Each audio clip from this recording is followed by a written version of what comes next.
창세기 15장 1절로부터 5절까지 말씀입니다. 창세기 15장 1절로부터 5절까지 말씀 제가 대표로 봉독하겠습니다. 이후에 여호와의 말씀이 환상 중에 아브라함에게 임하여 이르시되 아브라함아 두려워하지 말라. 나는 네 방패요 너의 지극히 큰 상급이니라. 아브라함이 이르되 주 여호와여 무엇을 내게 주시려 하나이까. 나는 자식이 없사오니 나의 상속자는 이 다메섹 사람 엘리에셀이니이다. 아브라함이 또 이르되 주께서 내게 씨를 주지 아니하였으니 내 집에서 길린 자가 내 상속자가 될 것이니이다. 여호와의 말씀이 그에게 임하여 이르시되 그 사람이 네 상속자가 아니라 네 몸에서 날 자가 네 상속자가 되리라 하시고 그를 이끌고 밖으로 나가 이르시되 하늘을 우러러 묵별을 셀 수 있나 보라. 또 그에게 이르시되 네 자손이 이와 같으리라. 아멘. 이 시간 김정인 목사님 나오셔서 지극히 큰 상급이신 하나님이라는 제목으로 말씀 증거하실 때 여러분들께 귀한 은혜의 시간 되시기를 바랍니다.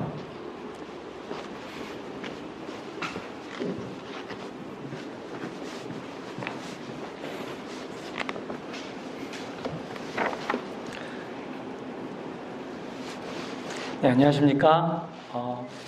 슈퍼 동안 김정현 목사입니다. 내년에 이제 50인데요. 동안은 좀 동안인 것 같아요. 근데 가까이서 보면 늙었습니다. 여러모로 부족한 사람인데 또 오늘 예배 가운데 이렇게 불러주셔서 감사드리고, 우리 주님의 십자가교회가 2015년에 개척해서 지금 이제 7년, 또 횟수로 한 8년 정도 된 교회인 것 같은데, 그동안 말씀대로 바른 교회를 세우고자 우리 성도님들 그리고 우리 장로님, 집사님, 권사님들이 많이 노력하신 것 같습니다.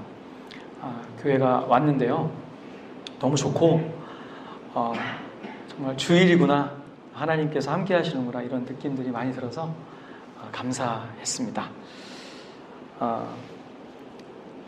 오늘 예배 시간 가운데 설교 시간은 우리 하나님께서 우리에게 주신 선물이나 마찬가지예요. 왜냐면은 예배는 사실은 하나님께 드리는 거잖아요. 감사하고 찬송하고 주께 드리는 것인데, 이 설교 시간만은 우리가 받는 시간입니다. 그렇죠? 하나님의 말씀을 받고 그 말씀으로 말미암아 은혜도 받고 이렇게 받는 시간인데, 제가 참 부족한 사람이 말씀을 전해서 오늘 좀 마음이 좀 그렇습니다. 왜냐하면 너무 훌륭하신 목사님들이 많이 다녀가셨고, 지금 뭐 서정구 목사님이나 또 이유재 목사님이나 좋은 메신저들이 계신데, 아무튼 저를 불러주셔서 너무 감사하다는 얘기 드리고 싶네요. 네, 그렇습니다. 네, 어떤 자매님께서 국어 교사로 채용되기 위해서 시험을 봤습니다. 한 문제가 나왔는데 시험에 보기 좋게 낙방을 했습니다. 그 문제와 답안을 보니 이랬어요. 먼저 문제는 이런 문제가 나왔습니다. 최근 인터넷에서 사용되는 비속어가 바른 국어 사용에 미치는 영향을 쓰시오. 이 자매님이 답으로 이런 답을 썼습니다. 정말 열나 짱나는 일이 아닐 수 없다. 이 자매님은 이 문제의 답을 모르고 있거나 출제자의 의도를 모르는 것이죠. 이와 마찬가지로 우리 주님의 사람들도 하나님의 말씀인 성경을 오해할 때가 참 많이 있는 것 같아요. 한 번은 제가 중학교 친구들을 목양하고 있을 텐데, 우리 중등부 친구 한 명이 와가지고, 목사님, 이 오병이어 사건에 이 너무나 놀라운 장면을 봤는데, 이 오병이어에서 이 이어 물고기 2마리가 고래라는 거예요.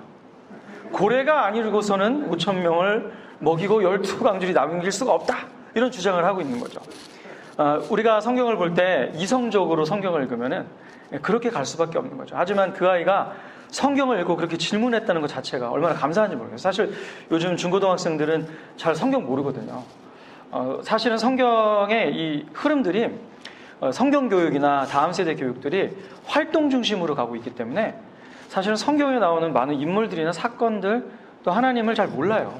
그래서 뭐 중학생들 같은 경우에는 사케오 그러면 일본 사람인 줄 알죠. 자, 아무튼 그래서 이 이제 중학교 친구들이 이제 중학교 친구가 이런 질문을 했습니다. 좀 많은 오해를 한 거죠.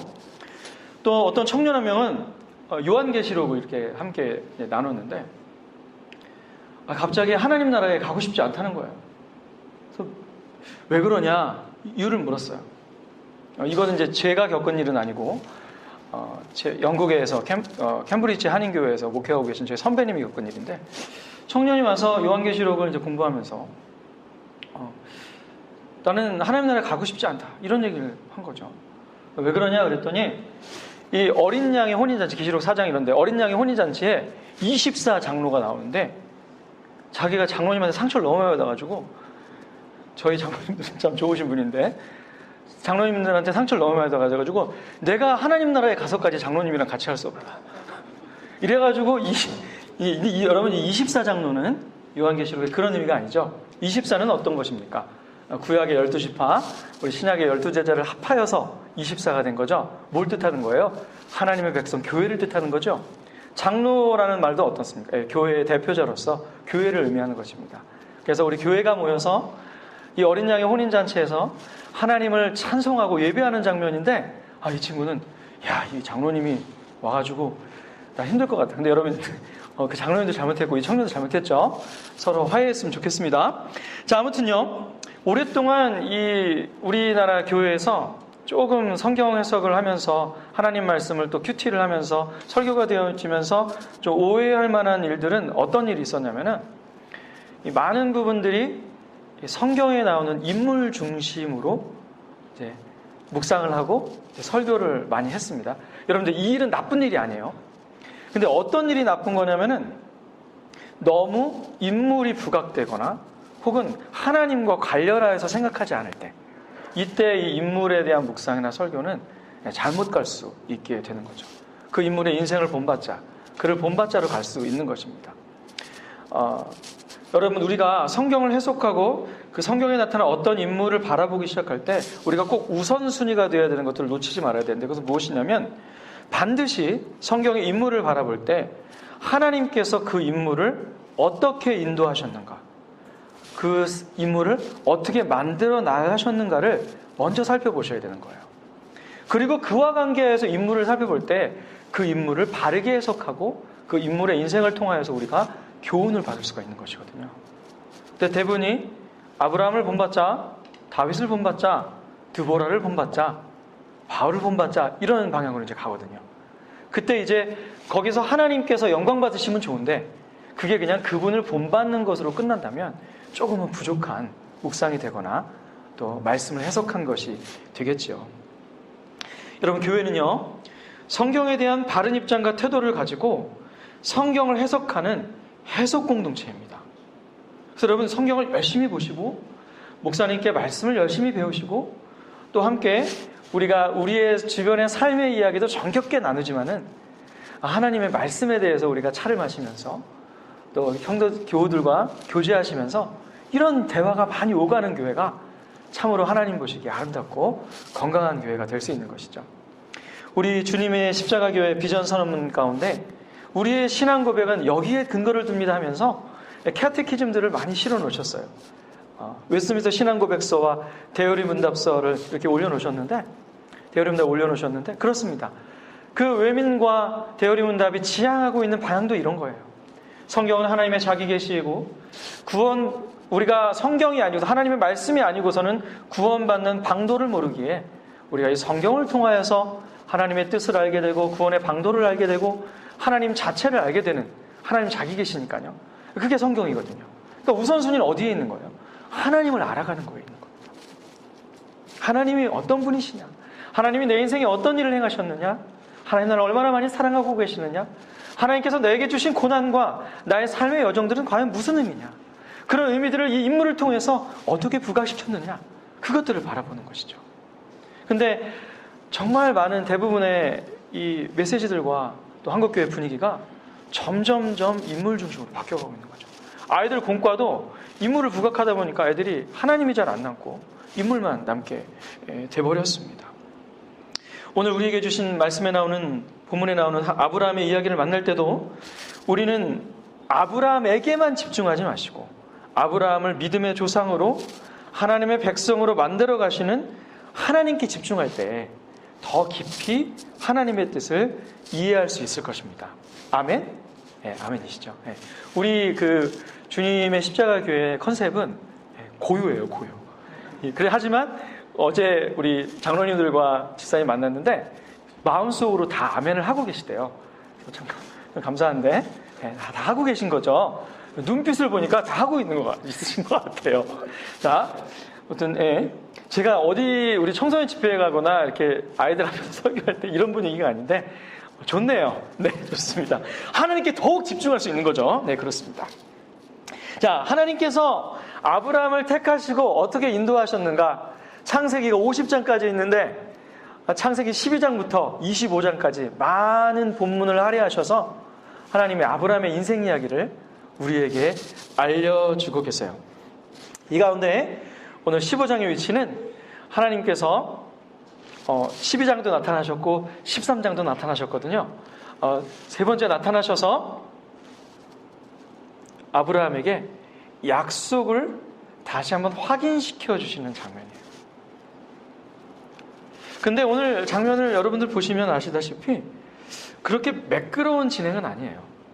왜냐면 중간에 3절에 좀 아브라함이 하나님의 약속을 상기시키시고 내가 너의 방패요 지극히 큰 상급이 될 것이다 라고 얘기를 했을 때 반응이 아멘 이랬으면 좋은데 약간 반응이 껄끄럽죠.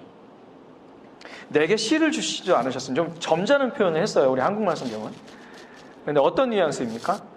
아니 네 자손을 하늘의 별처럼 무수히 많게 해주실 거고 땅의 티끌처럼 많게 해주신다고 했는데 자녀가 없어요. 자녀가 주님. 이러고 있는 거죠. 그래서 그냥 우리 집에서 길리운 엘리에셀이나 그냥 잘 됐으면 좋겠습니다. 이런 마인드를 갖고 있는 거죠. 근데 뭐래요? 여호와의 말씀이 그에게 임하여 이르시되 그 사람이 내 상속자가 아니라 내 몸에서 날 자가 내 상속자가 될 거다. 다시 한번 아브라함을 끌고 나가서 저기 무뼈를 봐라. 셀 수 있나 봐라. 네 자손이 저 별처럼 많게 번성할 것이고 이것도 축복을 해주십니다. 근데 아브라함이 이를 믿어요. 근데 이때 이제 아브라함의 믿음은 구원받는 믿음은 아닙니다. 왜냐하면 주님께서 이미 아브라함을 당신님의 백성으로 삼으셨어요.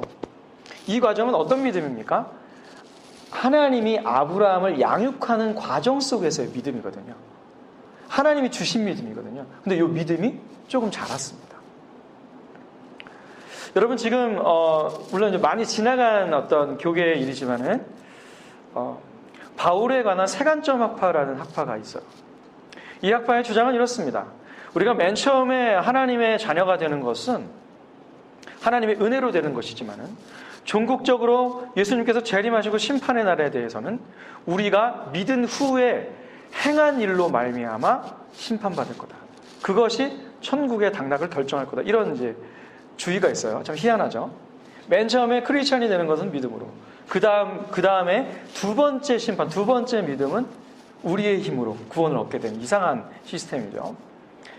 저희는 그것을 거부합니다. 근데 여러분, 아브라함의 지금의 이 믿음 있죠. 이 믿음은 어떤 믿음인 거냐면 구원받은 백성이 이제 어떻게 믿음을 성장시키며 하나님의 백성답게 살아갈 것이냐에 대한 믿음이에요. 하나님께서 그 믿음을 정말 보잘것없는 믿음이었거든요. 근데 그것을 의로 여기셨다고 합니다. 참 감사한 일이죠. 그렇습니다. 자, 하나님께서 이 아브라함을 어떻게 인도하셨습니까? 선택하시고 찾아오시고 인도하셨습니다. 여러분, 아브라함의 집안은 어떤 집안이에요? 여호수아 24장 2절에서 3절에 보니까 저기 갈대아우로 강 건너에서 우상을 숭배하는 집안이었습니다. 이 지역이 산리 우르파냐 갈대아우르냐 고민할 필요 없어요. 우리 그 스데반 집사님이 사도행전 7장에서 이 아브라함 설교를 하시잖아요. 그때 정확하게 얘기하십니다. 메소포타미아 지방이에요. 메소포타미아. 라틴어로 어떤 뜻입니까? 메소가 중간이고 포타미아가 강이잖아요. 티그로스와 유프라테스가 강 중간에 있는 땅 어디예요? 이란 이라크 지역 갈대아우르입니다. 이 갈대아 우르에서 주님께서 먼저 찾아가셔서 부르셨어요. 그리고 1000km, 직선거리로 1000km가 넘는데, 바벨론에서 하란까지 이 직선거리가 1000km가 넘는다는 것은 뭐 꼬불꼬불하고 산도 넘고 아주 엄청난 거리죠. 우리나라로 따지면 신의주에서, 이북의 신의주에서 부산까지의 거리인데, 그 거리를 하나님께서 인도하셔서 계속해서 약속의 땅으로 인도하고 계신 것이죠. 그러면서 12장에 나타나셔서 뭐라고 하시냐면, 너로 말미암아 천하 만민이 복을 얻을 거라고 얘기를 합니다. 여기서 이 복, 히브리어로 바라크거든요. 어떤 의미냐면은 하나님을 송축하다라는 의미예요. 천하 만민이 아브라함 너로 말미암아 하나님을 송축하게 되는 일이 있을 거다. 그래서 옛날에 우리 옛날 성경에는 뭐라고 나오냐면, 너는 복의 근원이라고 하잖아요. 복의 근원이 뭐예요? 너로 말미암아 하나님을 송축하게 되니까 복의 근원이죠. 여러분, 이 의미를 우리가 더 좀 자세하게 보기 위해서는 에베소서 1장 4절에서 6절 말씀을 보시면 더 자세하게 느낄 수 있어요. 파악하실 수 있습니다. 우리 에베소서 1장 4절에서 6절 한번 가보시겠습니다. 제가 이렇게 좋은 시스템이 뒤에 숨겨져 있을 줄 알았으면 PPT를 해갖고 와서 찾는 수고를 없애드렸을 텐데, 오늘은 좀 찾으셔요. 네, 에베소서 1장 4절에서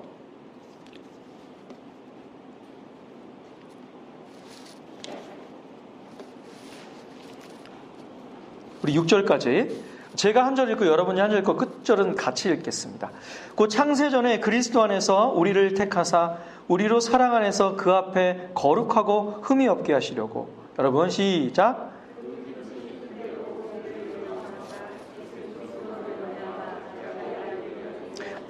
함께 읽겠습니다. 이는 그가 사랑하시는 자 안에서 우리에게 거저 주시는 바 그의 은혜의 영광을 찬송하게 하려는 것이라. 우리를 예정하시고 우리를 택하셔서 하나님의 자녀 삼은 이유가 뭐예요? 하나님의 영광을 찬송하게, 경배하게 하기 위해서. 그래서 소요리 문답 제1문이 뭐예요? 인간의 제일 된 목적이 무엇입니까? 하나님을 영원하게 하고 그분을 영원토록 즐거워하는 것. 이거죠. 아주 짧게 쉬운 얘기로 하시면, 하나님이 우상숭배하던 아브라함의 집안에 찾아가셔서 구원하셔서 우리에게 뭐라고 얘기하시냐면, 너는 내 찬송이야, 이렇게 말씀하시는 거예요. 우리가 그럴 자격이 있습니까? 없습니다. 로마서 4장 2절에 보니까 아브라함이 그 행위로 구원을 받았느냐, 그 행위로 의롭다 하심을 입었느냐? 아니다. 믿음으로 말이야. 그 믿음이 누가 주시는 거예요? 믿음은 선물이죠. 그죠? 에베소 4장 2절 증거하고 있죠. 선물입니다. 하나님께서 우리에게 하나님의 찬송이 되는 영광을 우리에게 주신 겁니다. 아멘? 아멘. 네. 그렇게 하나님께서 우리를 인도하신 겁니다. 게다가 우리가 우리의 행위나 우리가 하는 순종 이런 걸 보고 우리를 구원하신 게 아니에요. 오늘 에베소서 1장에 보니까 뭐래요? 창세전에 그리스도 예수 안에서 우리를 택하셨다. 시간이 생기기 이전에, 여러분 세상이 생기면서 시간이 생겼는데, 공간이 생기면서 시간이 생기는데 그 이전에 그 영원하신 존재이신 하나님께서 우리를 택하셨다는 사실이에요. 우리가 무엇이간데 우리는 참 영광스러운 존재입니다. 너무나 이 사실을 생각할 때마다 감격하지 않을 수 없고 감동하지 않을 수 없는 거죠. 여러분, 구약은 율법으로 구원받고 신약은 믿음으로 구원받습니까? 아니죠. 여러분, 구약에 주어진 율법이 몇 개인 줄 아세요? 10계명을 기준으로 하여서 파생된 율법이 613가지나 됩니다. 그거 다 지켜서 구약의 백성들이 구원받았을까요? 아니죠. 오실 예수님, 메시아, 예수님의 십자가를 통하여, 예수님의 율법의 온전한 순종을 통하여 구원받으신 거죠. 구원하신 거죠. 구약과 신약은 구원의 방식이 동일합니다. 하나님께서 먼저 찾아가시는 방식이죠. 사람들이 많이 오해를 해요. 구약은 뭐 율법도 많고, 야, 이거 다 순종하고 5대 제사 다 드려서 아닙니다. 구약 역시 오실 예수님을 바라보며 구원받는 거예요. 그래서 제사를 드리게 한 거예요. 제사가 뭐예요? 예수님의 희생제사의 십자가의 사건의 예표잖아요. 그렇죠? 여러분 또 더군다나 우리 구약의 백성들은요, 다윗의 시편 110편을 보면은 예수님을 보고 있어요. 여러분 시편 110편 1절에서 3절 말씀 뭐라고 증거하고 있어요? 여호와께서, 이제 다윗이 고백한 거예요. 여호와께서 내 주에게 말씀하시기를 너는 원수들이 내 발등상 되기까지 내 우편에 앉았으라. 여호와께서 내 주에게 말씀하신대요, 다윗이. 그 내 주가 누구예요? 예수님이잖아요. 왜? 원수가 내 발등상 되기까지 하나님 우편에 계신 분이 누구예요? 예수님이죠. 구약의 백성들이 예수님 바라보고 있었어요? 바라보고 있었어요. 그래, 이게 신비예요. 이게 하나님 말씀의 신비입니다. 놀라운 것이죠. 아브라함이 전적으로 하나님의 은혜로 구원받아 주님의 찬송이 되었고, 우리도 하나님의 찬송이 되었습니다. 할렐루야. 아멘. 그렇습니다. 또한 아브라함을 어떻게 인도하십니까? 하나님께서 아브라함이 하나님의 언약을 잊어버릴 때마다, 그 언약이 이루어지지 않는 것을 보고 조급해할 때마다 하나님이 계속 찾아가세요. 창세기 12장, 13장, 15장, 17장, 22장 계속해서 찾아가셔서 이거 나랑 너랑 약속한 거야. 언약이야. 내가 이거 이룰 거야. 하고 아브라함아, 힘내. 격려하고 계속해서 이끄시죠. 우리는 아브라함이 완성된 아브라함만 알아요. 믿음의 조상인 아브라함만 알기 때문에 아브라함이 그냥 된 줄 알지만 아니요. 하나님은 아브라함의 인생 내내 아브라함을 그렇게 인도하셨어요.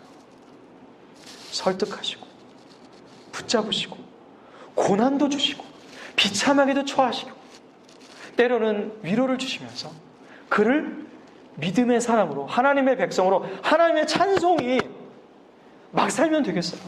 예수천당 불신지옥이니까 우리는 구원받았으니까 막 살면 되겠어요? 안 되는 거죠. 여러분, 이걸 보여주는 대표적인 영화가 뭡니까? 밀양이잖아요. 밀양. 자기 아들을 유괴해서 살해한 범죄자가 감옥에 갇혀 있는데 이 엄마가 예수님을 믿고 이제 이 감옥에 있는 죄수를 용서해야 되겠다고 감옥을 찾아가요. 제가 예수님을 믿게 됐는데, 교회를 다니게 됐는데 당신을 용서하라는 마음이 들어서 용서합니다 했더니 이 감옥에 있는 죄수가 뭐라고 얘기하는지 아세요? 당신의 용서를 받을 필요가 없습니다. 저도 감옥에서 예수님을 믿게 됐거든요. 저 구원받은 백성이거든요. 그때 이 엄마가 미쳐요. 이게 밀양의 스토리 시작입니다. 예수님 믿고 끝이에요? 구원받으면 끝입니까? 이 죄수가 해야 되는 일은 무엇이에요? 잘못했습니다. 내가 예수님을 믿어봤더니 이 죄가 더 큰 죄였구나. 너무나 큰 죄고 씻을 수 없는 죄구나 하고 잘못했다. 용서를 빌어야 되는 거죠. 미안하다. 그렇죠. 우리의 믿음은요, 그런 거예요. 계속해서 하나님의 자녀로 성장시켜 나가시고 성숙해져 가는. 그래서 이것을 이제 신학적인 용어로 성화라고 하죠. 오르도 살루티스라고 구원의 서정이 있는데, 우리가 칭의, 의롭다함을 받은 뒤 우리는 그대로 거기서 머무는 것이 아니라 계속해서 거룩한 백성으로, 하나님의 찬송으로, 하나님의 명예로운 백성으로, 시민으로 성숙하여져 가는 인생의 모습이 필요하다는 것입니다. 그럴 때 하나님의 언약이 우리 안에서 아름답게 열매 맺는 것을 볼 수 있어요. 여러분, 하나님이 계속해서 구약 성경에서 우리에게 말씀하시는 게 뭐예요? 너희는 내 백성이 되고 나는 너희의 하나님이 되리라. 너희 내 백성인데, 너희가 명예로운 내 사람이고 너희가 내 찬송인데 성숙해져야 되지 않겠니? 내가 거룩하니 너희도 거룩해야 되지 않겠니? 하면서 계속해서 이끌어 가시는 겁니다. 물론 우리는 죽을 때까지 이것을 이루지는 못해요. 여러분, 이 구원의 아까 서정을 제가 얘기했는데, 구원은 동시적이나 논리적인 순서가 있습니다. 그것을 서정이라고 얘기하는데, 마지막 단계가 영화거든요. 이 영화의 단계는요, 죄를 지을 수가 없는 단계예요. 완전히 성화된 단계거든요. 근데 여러분, 존 버년의 기독교 강연을 존 버년의 철로역정을 여러분들 읽으셨듯이 이 어느 단계를 지나가야지 되는 거예요, 영혼은? 죽음의 강을 건너야 돼요. 그때서야 비로소 육신의 장막을 걷어내고 나서야 영화롭게 되는 것이죠. 하지만 하나님은 우리를 완전히 우리가 영화롭게 되지 못하지만 우리가 그런 방향으로 계속해서 가면서 성숙하여져 가기를, 하나님의 백성다워지기를 바라시면서 아브라함을 이끄시고 우리를 이끌어 가신 것이죠. 또 여러분, 믿음을 확인할 수 있는 기회를 또 주십니다. 믿음을 확인할 수 있는 기회. 어떻게 주셨어요? 100세에 이삭을 낳았는데 아브라함이 좀 변했어요. 하나님이 되게 무리한 요구를 하시거든요. 그것도 사실은 하나님으로서는 말씀하시지 않는 명령을 내리셨거든요. 인신제사를 명령하십니다. 누구? 이삭을요. 여러분, 이 인신제사는요, 고대 근동에 우상숭배하는 이방 족속들이 하는 제사예요. 근데 그것을 하나님이 요구하시죠. 저희 조직신학 용어 중에 오프스 알리에눔이라는 라틴어 신학 개념이 있습니다. 그게 뭐냐면 하나님께서 하나님의 성품과 다른 일을 통하여서 주의 뜻을 이루어 가신다는 뜻이거든요. 반대는 오프스 프로포리움이라고 해서 하나님의 성품, 선하신 것, 자비하신 것, 사랑이신 것을 통하여 일을 이루시는데, 오늘 이 이삭에 대한 시험은 분명히 하나님의 성품과는 좀 다른 사역을 하고 계시죠. 근데 이 아브라함이요, 순종합니다. 이 아들과 이 아빠의 대화, 이 모리아산으로 막 가요. 여러분, 이 모리아산, 산 이름도 약간 좀 안 좋아. 반지의 제왕에 나오는 산 이름 같고, 모리아. 그래서 아무튼 이 모리아산으로 가는데, 가다가 이 아들 이삭이 묻는 거예요. 아버지, 불하고 나무는 있는데요, 재물은 어디 있습니까? 이때 아브라함의 대답이 참 인상적이에요. 믿음이 12장 때보다는 15장 때보다는 17장 때보다는 20장 때보다는 많이 성장했습니다. 22장의 아브라함은 사실은 저희가 바라봐야 될 모습이에요. 하나님께서 준비하실 것이다, 이렇게 고백을 합니다. 믿음이 많이 성장했죠. 저와 여러분도 이렇게 돼야 되는데, 그렇죠? 그러면서 하나님께서 어디까지 인도하세요? 이삭을 잡는 데까지 인도하시죠. 자, 하나님은 이렇게 우리에게 믿음을 확인할 수 있는 기회를 주세요. 우리 사랑하는 성도 여러분과 제가, 주님, 저에게 사랑을 주십시오. 주님, 저에게 용서할 수 있는 마음을 주십시오. 주님, 저에게 인내할 수 있는 마음을 주십시오. 이렇게 기도하잖아요. 그럼 하나님이 그 마음을 주셔요. 성령 하나님으로 말미암아 주십니다. 그리고 나서 하나님이 꼭 우리에게, 우리 인생 가운데 하시는 일이 있어요. 자, 우리가 막 사랑을 간구하잖아요. 그럼 하나님께서 하시는 일이 뭐냐? 그 사랑을 발휘할 수 있는 기회를 주십니다. 이게 하나님의 일하시는 방식이에요. 아브라함에게 믿음을 주시고 믿음을 확인할 수 있는 기회를 이삭을 바치라는 시험으로 주신 거죠. 우리 사랑하는 여러분, 용서하게 해달라고 막 기도해요. 그러면 분명히 여러분의 눈앞에 꼭 백발백중 누가 나타나냐? 왼수 같은 사람들이 앞에 나타나요. 정치 좋아하시는 분들은, 저는 이제 좀 우파 쪽인데, 좌파 나오면, 저희 아버지도, 저희 집은 전통적으로 그렇게 좀, 막, 전 대통령을, 안수 집사 40후봉이신데, 막, 여든이 넘으셨는데도 욕을 하시는 거예요. 근데 교회에서는 목사님이 용서하라고 했거든요. 기도하고 오셨어요. 근데 텔레비전을 틀었는데, 또 원수 같은 사람이 나왔어요. 시험이죠. 주님, 용서합니다.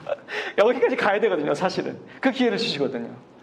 여러분, 우리가 늘 하나님께 성품을, 어떤 온유한 성품들과 하나님의 성품들을 간구했을 때 분명히 뭐라? 기회를 주신다는 거. 아브라함도 그렇게 인도하셨죠. 여러분, 이제 보세요. 오늘 기도하시고, 오늘 적용하신 뒤, 분명히 일주일의 삶 가운데 하나님께서 그렇게 베푸신 기회가 오면, 아, 이거 하나님께서 주신 시간이구나. 믿음으로 순종해야지. 이렇게 가시는 겁니다. 할렐루야? 아멘. 그렇습니다. 자, 하나님께서 이 아브라함을 왜 이렇게 선택하셨고 그 평생에 인도하셨냐?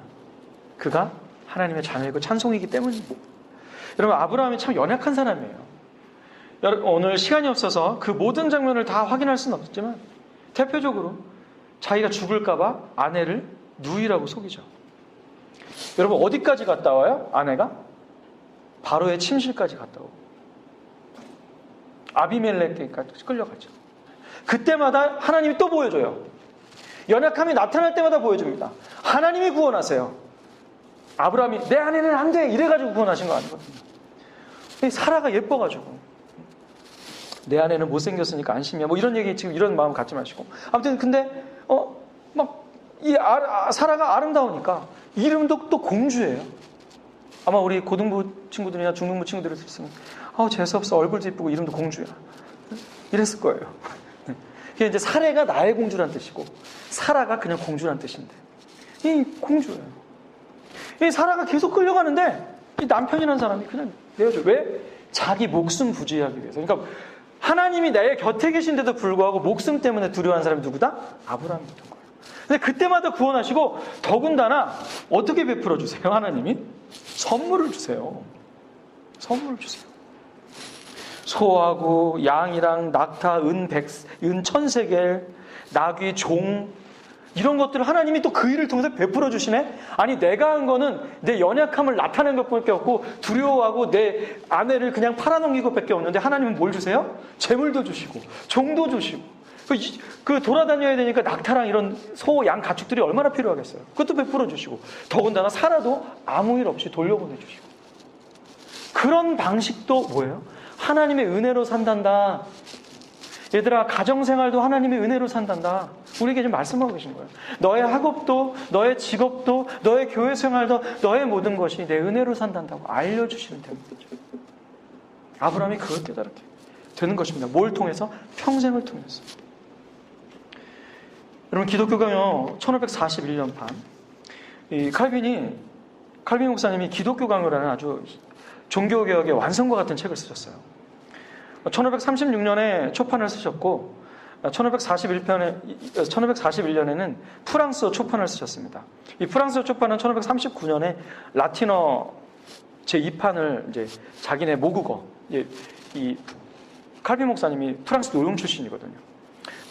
이 1541년판 이 기독교 강요에 보면은 아브라함의 인생에 대해서 적나라하게 이 존 칼빈 목사님이 표현을 하세요. 한번 들어보세요. 이 아브라함의 인생이 어떤 인생이었는지. 기독교는 1541년판 7장에 수록된 내용입니다. 아브라함은 그의 부모와 친구들을 뒤로한 채 고향을 떠나 이 세상의 좋은 것들을 박탈당했다.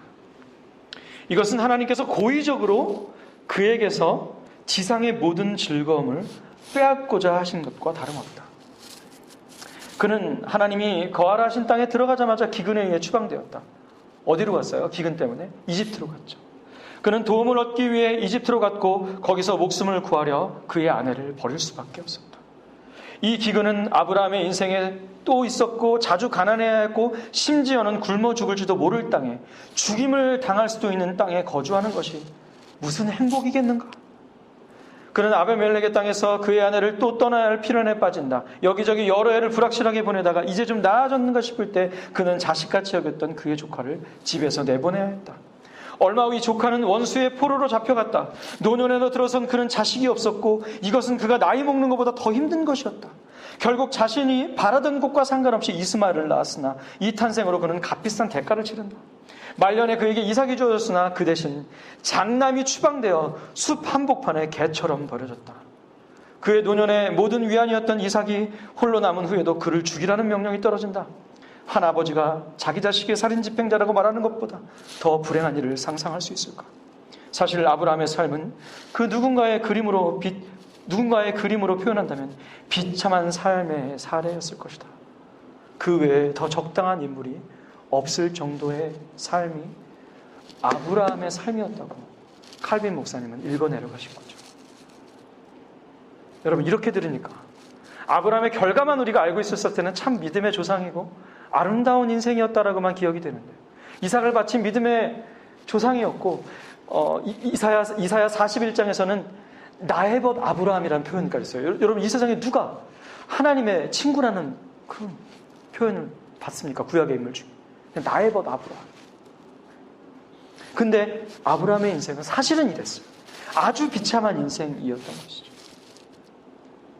그는 너무나 많이 옮겨 다녔습니다. 여러분, 이 창세기를 읽다 보면 아브라함이 너무 많이 옮겨 다녀서 어디로 간지도 몰라요. 우르에서 하란으로, 하란에서 세겜으로, 세겜에서 베델로, 베델에서 이집트로, 이집트에서 베델로, 베델에서 헤브론으로, 헤브론으로 해서 그랄로. 이게 지금 요약한 거고요. 더 많아요. 이리저리 하나님이 끌고 다닙니다. 기독교 강연에서 칼빈 목사님이 표현한 대로 아주 고단하고 고난의 인생을 살았어요. 여러분, 꼭 우리의 모습을 보는 것 같죠? 이 현대의 시대를 살아가는 우리의 모습을 보는 것 같죠? 일을 해야만, 죽도록 일을 해야만 살 수 있고. 그래서 여러분, 그 일을 막 했어요. 열심히 했어요. 근데 그 결론이 뭐예요? 나라를 위해 일했어요. 가족을 위해 일했어요. 열심히 하나님을 위해서 일했는데 하나님의 언약과 하나님의 구원하심을 딱 없는 상태에서 우리의 인생의 결론이 뭐예요? 죽음이에요. 비참 그 자체가 저와 여러분의 인생이다.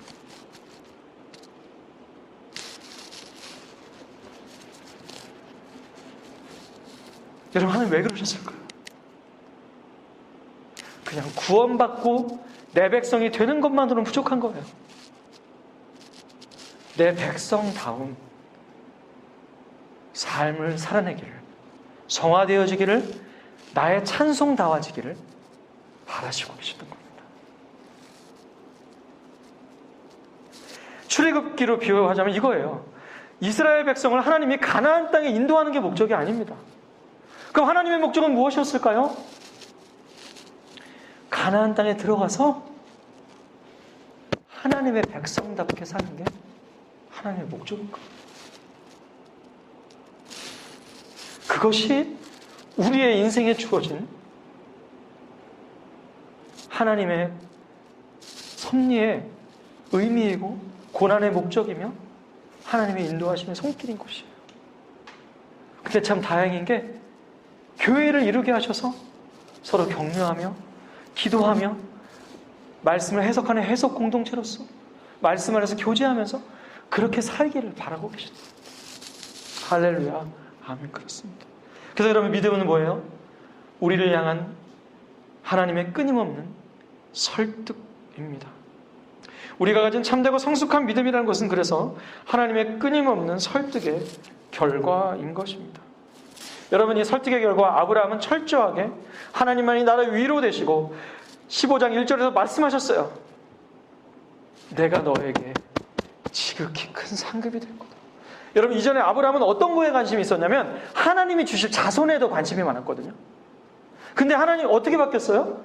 하나님이 내 상급 되시고 주님이 나의 유일한 위로 되십니다라는 고백을 할 수 있게 되었어요.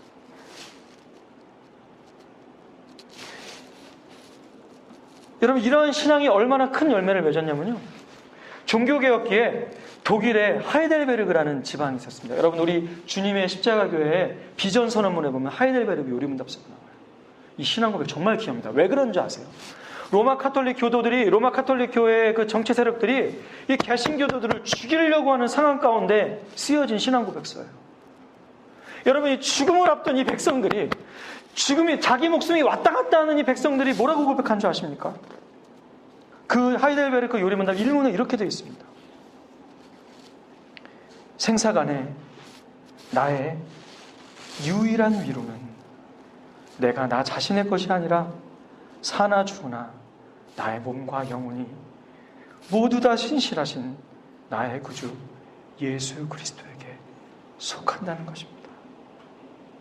여러분, 이들에게 어떤 위로가 왔습니까?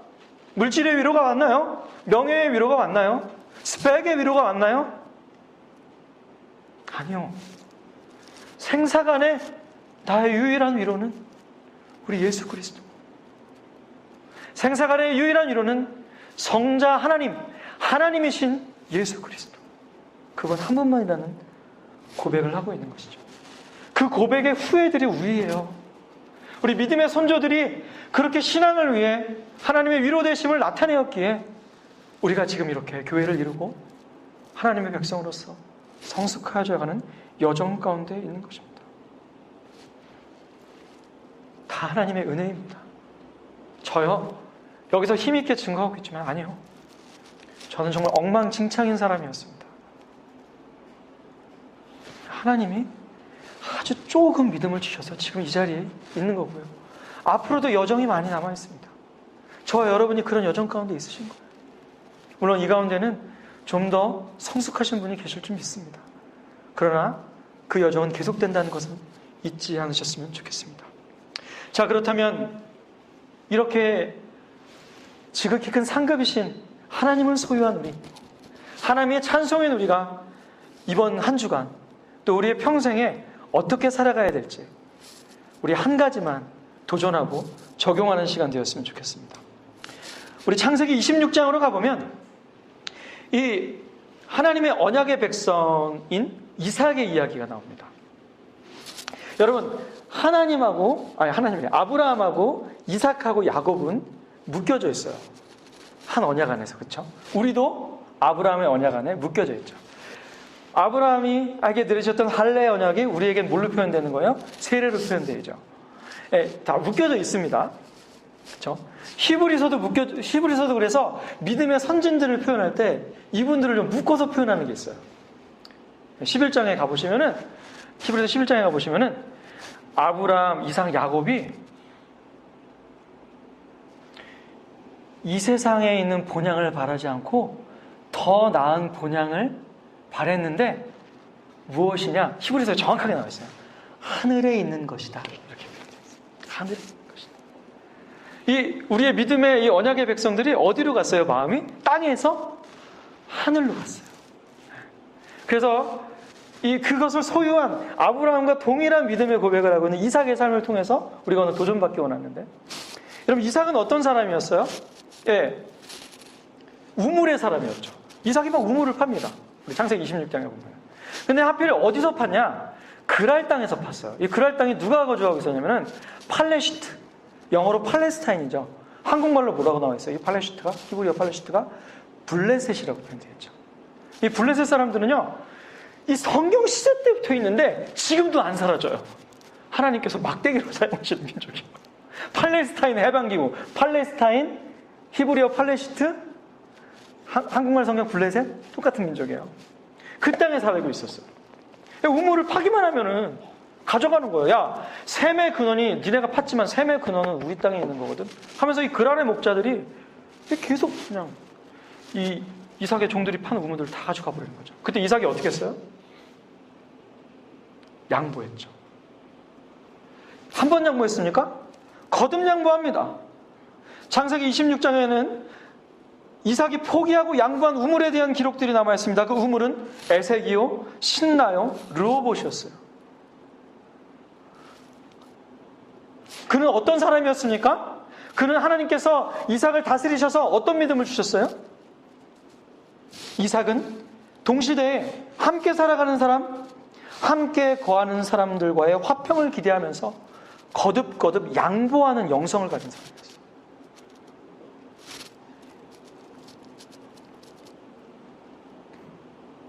하나님께서 주신 언약, 천국 백성 된 지위를 나를 높이는 데 사용하지 않았습니다. 야, 나는 구원받았고 너네 마귀야, 이런 데 사용하지 않았습니다. 어떤 데 사용했다고요? 같이 동시대에 살아갔던 이웃들을 사랑하는 방향으로, 거듭된 양보의 방향으로 간 것이죠. 그럼 그가 그렇게 양보하고 포기한 삶의 끝에는 무엇이 기다리고 있었을까요? 우리 다 같이 창세기 26장으로 가봅시다.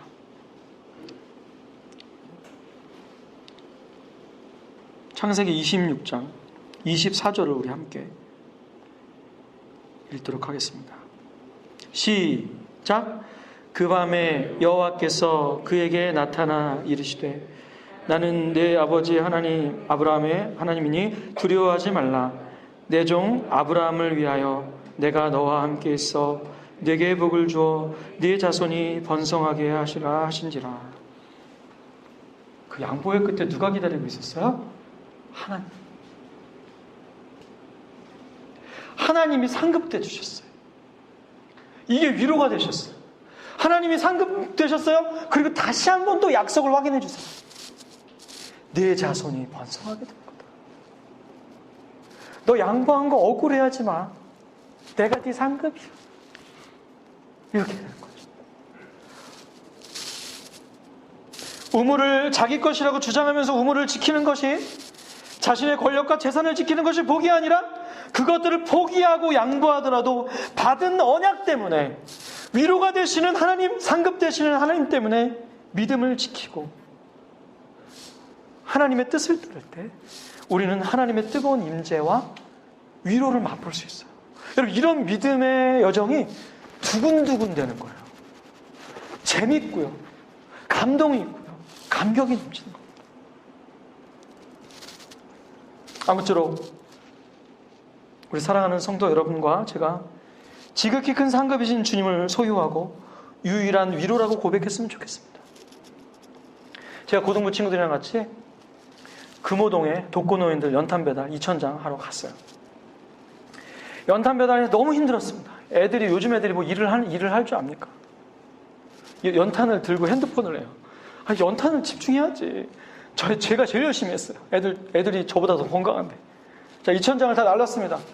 거의 해가 다 질 때가 됐는데 다 날르고 삥 둘러 섰어요. 금호초등학교 앞에서. 얘들아, 기도하자. 기도합니다. 기도가 끝나고 났는데 애들이 우는 거예요. 왜 그러니? 그랬더니 하나님이 위로하시는 것 같다는 거예요. 그러니까 봉사를 하나님 뜻대로 제가 놔라 그랬어요. 우리 사랑하자. 갔더니 그 뜻대로 행했더니 뭐가 느껴졌냐면, 내가 이거 연탄 많이 날랐지, 이런 마음이 남은 게 아니라 애들 마음속에 하나님이 위로해 주신다. 수고했어. 그 사랑 때문에 또 어머니가, 그 어르신들이 힘을 얻으실 거야. 위로가 있었던 거예요. 그래서 여러분, 하나님 나라를 소유한 백성으로서 거듭된 양보로 이번 한 주간을 사셨으면 좋겠고, 거듭된 양보로 우리가 주님 곁에 가는 그날까지 사는 저와 여러분이 되기를 주님의 이름으로 축원합니다. 다 같이 기도하시겠습니다.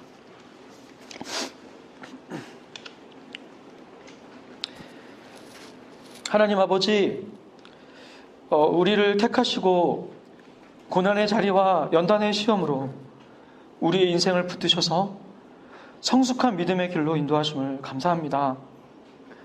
아브라함의 인생을 통해 우리가 세상에 살면서 세상의 것을 바라보며 갖는 기대와 만족을 넘어서 지극히 큰 상급이신 주님과 주의 나라를 자원하는 자로 우리를 인도하고 계심을 깨닫게 되었습니다.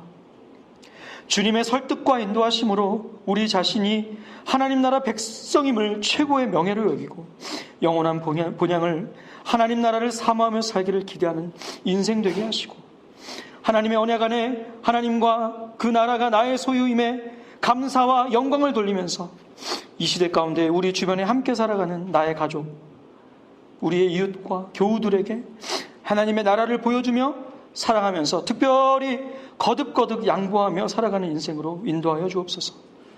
하나님이시고 사랑이시며 우리를 위해 순종하여 우리를 의롭게 해주신 예수님의 이름으로 기도드립니다. 아멘. 우리 찬송가 435장 우리 찬양하시면서 우리의 마음을 주 앞에 드리겠습니다.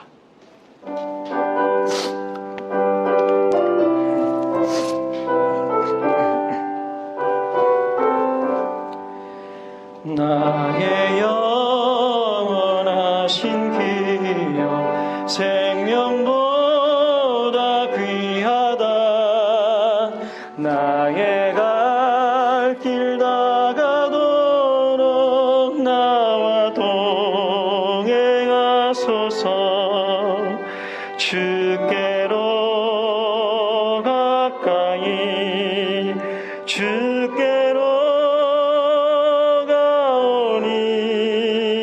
나의 갈 길 다가도록 나와 동행하소서. 세상 북이 아니람과 모든 명예 버리고 험한 길을 가는 동안 나와 동행하소서. 주께로 가까이 주께로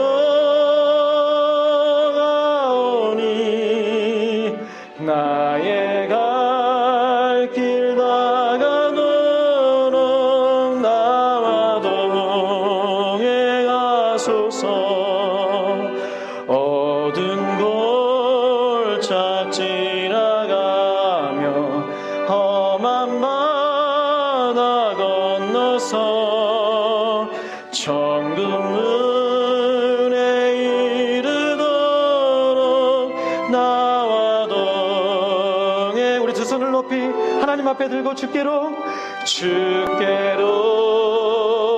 가까이 주